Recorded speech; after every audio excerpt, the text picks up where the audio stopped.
of witnesses, and there are people who are about to cross a threshold. So the first thing I want to teach you is a Greek word, argument. Whoa, wait a second, wait a second. Oh, that was I gotta start over. I asked how many people have been to a ritual, but I was not prepared for that. Let me just try that one more time. Argument! Argument! Okay. So, argument is our first call and response. And argument is a Greek word, and it means we begin.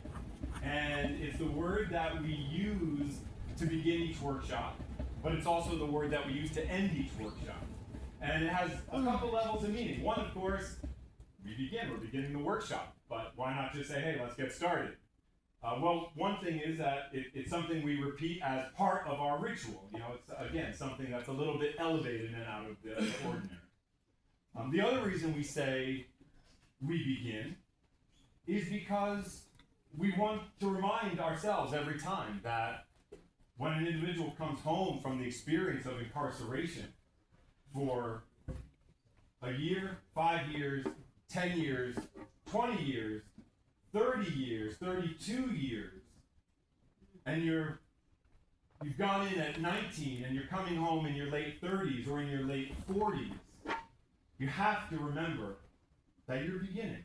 You're beginning again. And every day when you wake up and you struggle to find a job, to find secure housing, to repair with your family, to continue to work on an addiction you've been struggling with, whatever it is, argument, we begin.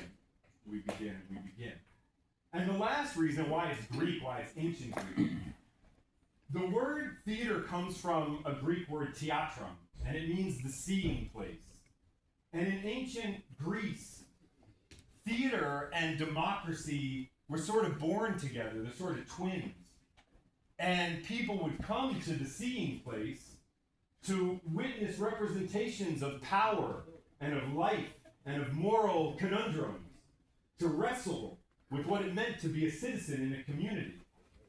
And I don't know about you, Western civilization seems to have gone off the rails the last couple of years, decades, I don't know.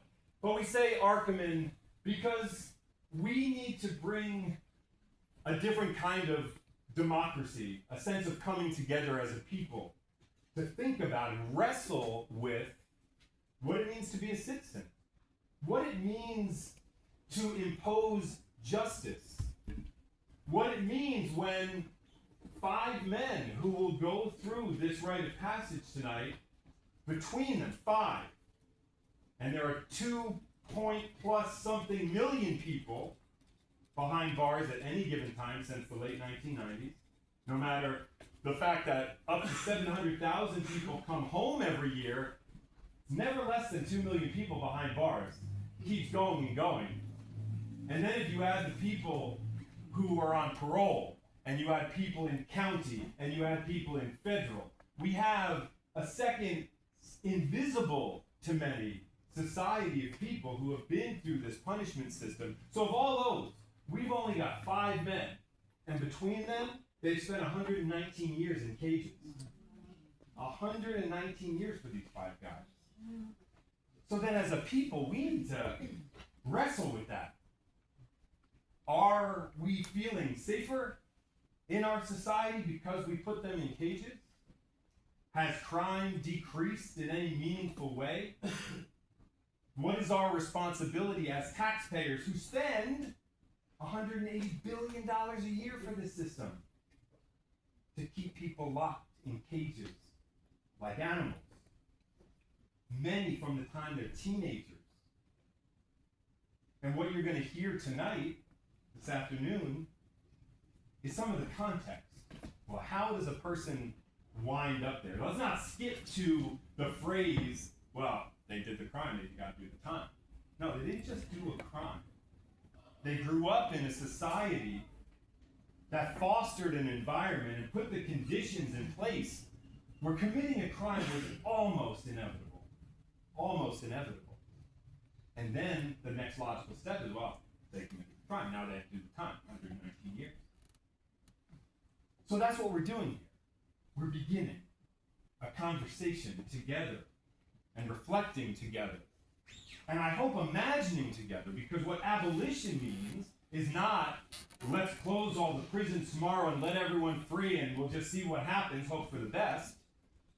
No, abolition, if we listen to people like Angela Davis and Mariam Kaba and other people who have written about abolition literature, what we're talking about first is the ability to imagine a society in which prisons aren't the only answer to transgression. But we have to imagine that first and build the structures, the safe neighborhoods, getting rid of the food deserts, economic equality or at least opportunity for all the things that it would take so that we had a healthy people that could provide other alternatives for individuals who, again, almost inevitably, given the narrow range of opportunities and choices that they're given, are going to wind up in a cage by design. And you'll hear those stories in more context and nuance and personal detail.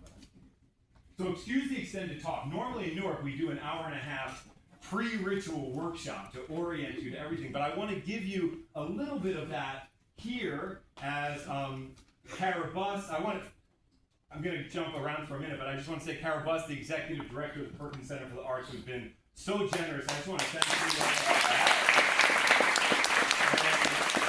And Kara and Allison Hunt have been so gracious in letting us use this space, but have said they want to continue this partnership. So maybe we're going to get to our workshop and be able to do some things together ahead of time so that everyone's oriented. But for now, you got to listen to me ramble for a minute.